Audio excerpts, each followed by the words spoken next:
kính mà cái mình viết thì còn hít thì em còn B hít, B mình hít. đây là mình nhé, đây nữa.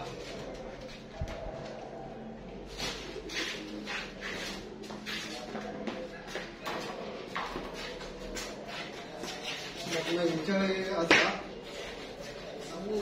mình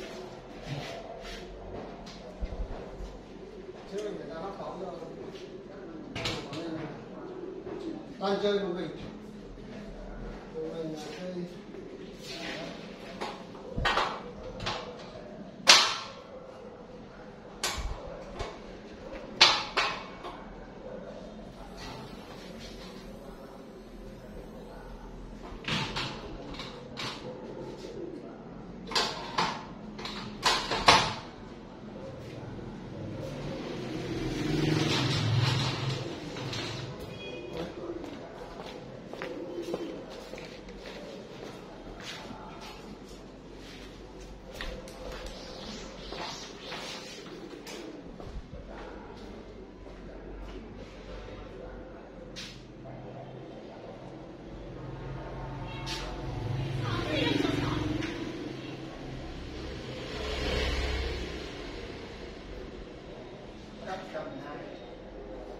chơi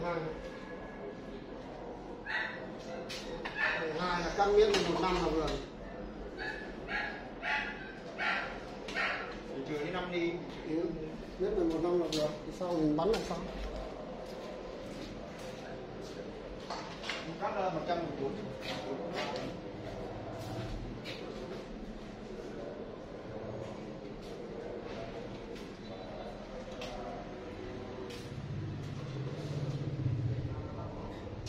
Tối.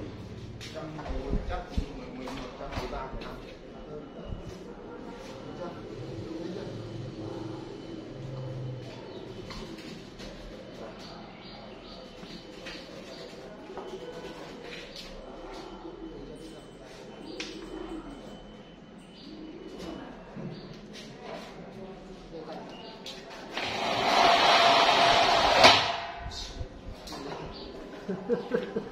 Đầu đấy có kia cái này chế cái gì? Nhà thôi mình cắt mình quen tay thì Xa.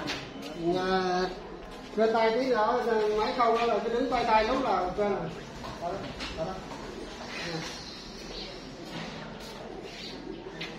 Được chưa?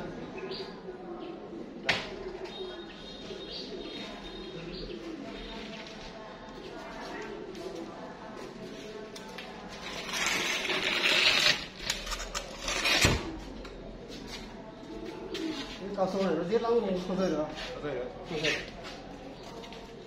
Đá chứ mà. Đá chứ mà.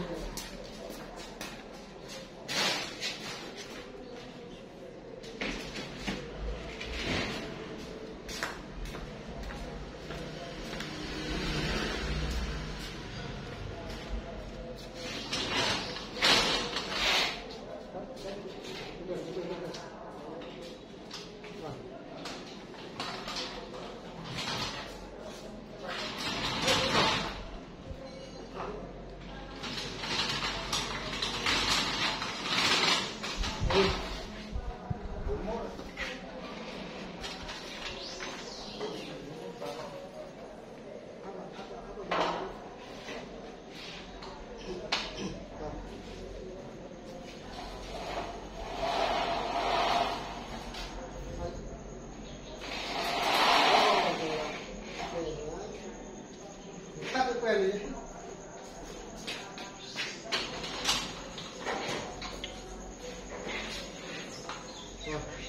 Quen rồi là cứ để nhanh cái xuống để lên cái gì nữa.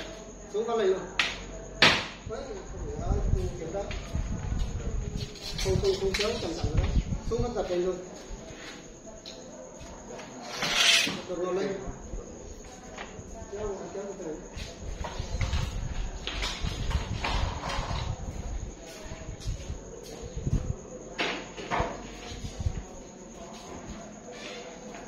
Đấy nhá.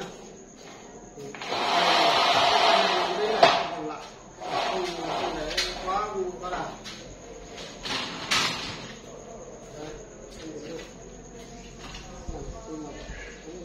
vân tay rồi nhá.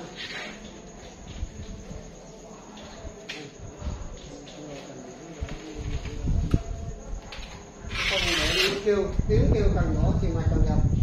Và khi bỉa xong rồi mạch nó không cạnh nó không va vào nhau thì nó đẹp. Nếu mà chẳng nó tột quá là như lúc nãy là mạch nó xấu mẻ hết.